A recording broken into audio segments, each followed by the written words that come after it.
Alors, c'est une exposition de photos que j'ai commencé à préparer quand j'étais en Australie. Je me promenais dans les bois, dans les prés, dans la ferme dans laquelle on habitait. Et en fait, il y avait toujours des objets abandonnés, des bouts de métaux, des bouts de bois, des bouts de vieilles voitures, des bouts de béton. Ce qui m'a vraiment inspiré, c'était effectivement donc la matière de ces objets qui sont abandonnés et qui vieillissent avec avec le temps, avec la pluie, avec le vent, l'érosion.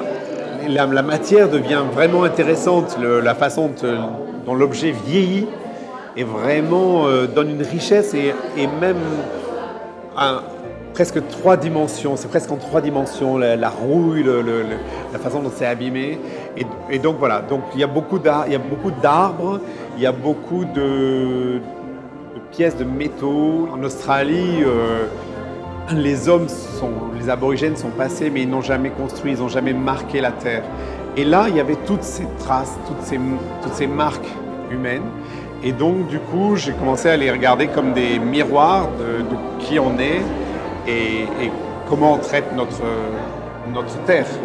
Donc, voilà. Donc, en fait, j'ai pris ces photos d'objets et à partir de ces matières, les corps ont commencé à émerger et ça a créé une nature humaine.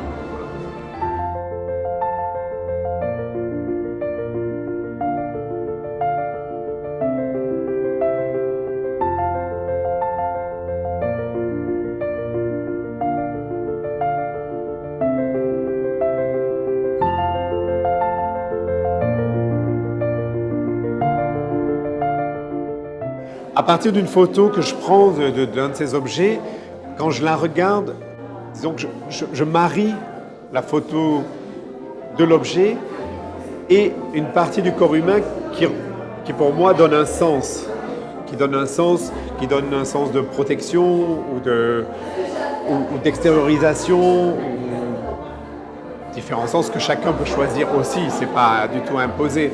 Mais donc il y a beaucoup de choses sur la disparition de l'eau, sur le changement climatique, il y a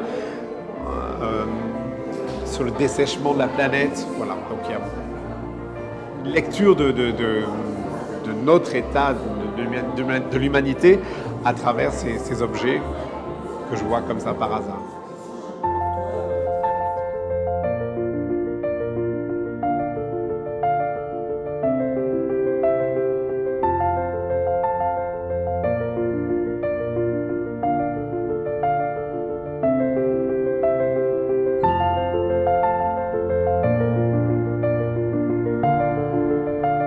Ça fait plus de 20 ans, 22, 23 ans que je connais Ursula, que je suis son travail. Et en fait, que j'ai vu son rapport à la matière, justement, aux textures de ces sculptures, qui sont souvent inspirées par les montagnes, les rochers, l'érosion. Donc, il y a un regard qui est commun. Et donc, quand j'ai proposé à la Ville d'Arles cette exposition, je me suis dit que ça serait bien d'inviter Ursula parce qu'on a des thèmes tellement communs, un regard sur la nature qui est personnel mais qui a beaucoup de points communs. Et donc, je lui ai demandé si elle voulait faire cette expo avec moi et elle a accepté. Et clairement, les gens immédiatement disent qu'il y a une énorme connexion, que ça fonctionne bien. Donc, c'est sympa. Parce que je crois qu'on a le même regard pour la nature, pour le minéral, pour les animaux, pour les plantes. Et aussi, on voit qu'en effet, c'est l'être humain qui est le seul parmi toute la tapisserie de l'écologie qui abîme la nature. Les choses qui m'inspirent le plus dans ces œuvres sont les Alpes et les montagnes en général.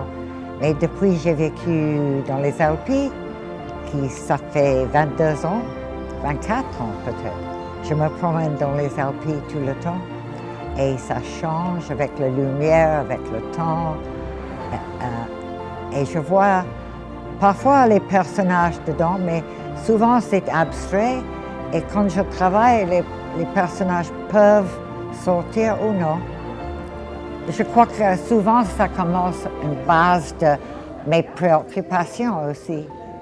Le rapport avec la femme et l'homme quand j'étais à l'âge, quand l'amour était très important, les conquêtes étaient importantes et tout ça, d'essayer de voir qu'est-ce que j'ai pensé avec ça.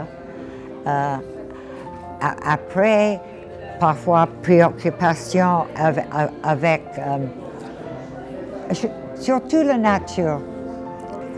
Et je crois que Vianney et moi, dans cette expo, on partage exactement le même point de vue sur la nature. Et c'est pour ça qu'il y a une grande énergie entre les deux, son œuvre et la mienne. Complémentaire, mais même plus que ça. Même un genre de révérence pour la terre, pour que ça peut continuer d'exister, qu'on peut arrêter les idioties qu'on commet. Oui.